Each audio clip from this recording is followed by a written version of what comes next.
are some of the other common mistakes that you see online marketers making today? Well, I mean, I think that's one of the biggest ones that that people are forgetting to use all the different touch points. I think search is a big, gap of what I've seen with marketing, as far as people doing a lot of spend on offline advertising. And I'll give you an example, actually. I am doing a presentation tomorrow that I give several examples of different companies, Disney being one of them, where when I was working my presentation, I had the television on. There was a commercial for this new movie coming out called Bolt that's got John Travolta and Miley Cyrus starring in it.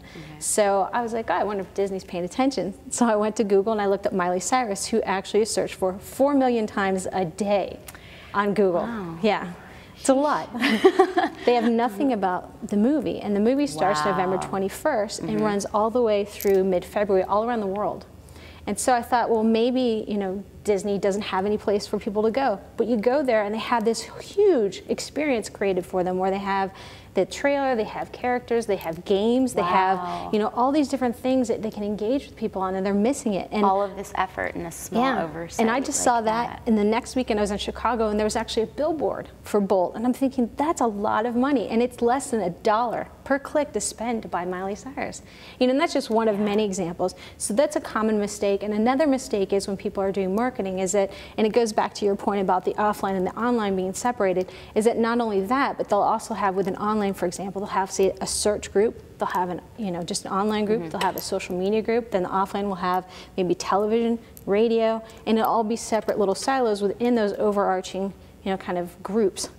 And the mistake is that people start to optimize campaigns based on those individual campaigns. So search may optimize based on what they see specific in search, and they may say, well, television, you're not really pulling the mark, so we're going to cut back on television advertising, not understanding that television, again, goes back to the 67% are driven online after some offline exposure. Not understanding that television is driving people online to search for more, so optimizing television, taking away from them, giving more to search because they think search is the thing that's really pulling, and then seeing the numbers go down because people aren't being driven online to search for more. So I think the mistake is that when you start to look at that individual silos and optimize, rather than look at that overall engagement. And so I think that's where we need to get to, is just understanding each touch point, what customers are doing, again, knowing that it's specific to individual companies, products, but really having that conversation, that dialogue to create that seamless experience. And communicating and having someone, it sounds like, oversee and make sure there's checks and balances between the different departments if they're separate. Right. I mean, that's, I think in part it's involving cookie tracking, because another mistake I see is that people just look at, what is the first engagement that they have with customers, or what is the last engagement, rather than saying, okay, here's they first came into touch with us, they would search for something, and oh, by the way, they watched a video, they saw a banner, they read something on a blog, and they did these different things. Or maybe we ran a television commercial at this point in time, and then we saw an uptick.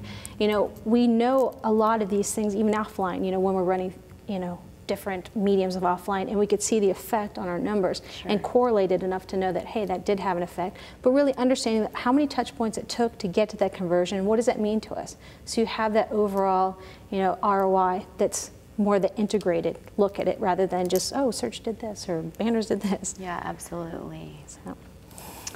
Now, so people come to PubCon, and typically, they have one goal in mind, maybe 10 goals in mind. Either it's like to meet someone, or they're looking forward to a certain session or whatnot. Now you're in a different position this year because you're with a different company and you have different objectives. Is there someone specific you're looking forward to meeting here at PubCon? Is there some question that you're yearning to get answered? What is it you're looking to take away? I wouldn't say it's a particular person that I'm looking forward to meeting. I would say it's more of an overall conversation I'm looking to have with people. I think it's twofold. I always like to understand, like, what keeps people up at night. In the sense of, I know what keeps me up at night as far as things that are top of mind that I'm really concerned about, that if we don't pay attention, it's going to come up and bite us, so to speak. Sure. I like to understand, what are people thinking about, what's top of mind, how are they going to account for certain things, what's going on within the economy today. Brett made a point about how he's not worried really in the next 6 months it'll be fine, which I feel the same way. I've come across people that are completely panicked, who think it's Armageddon, it's coming to an end.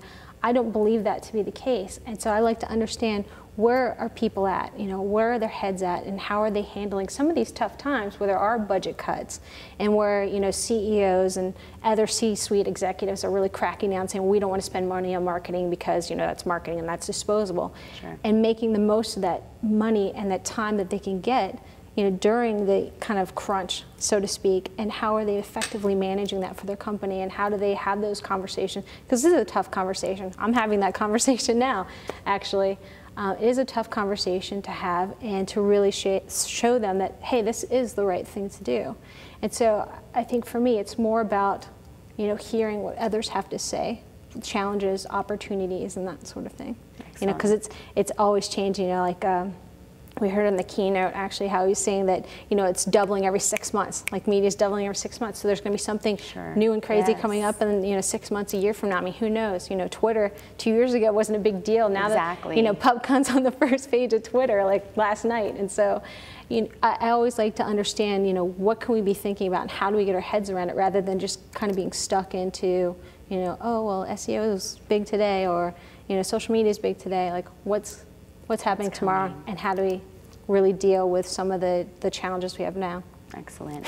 Well, I think you'll be able to find that conversation and many more at PubCon. Absolutely. But we're going to wrap up now. Thank you, Melanie, so much. We wish you well with Folio Investing. We look forward to hearing how this site develops in your time there, and have fun at PubCon. Thank you, I will. All right.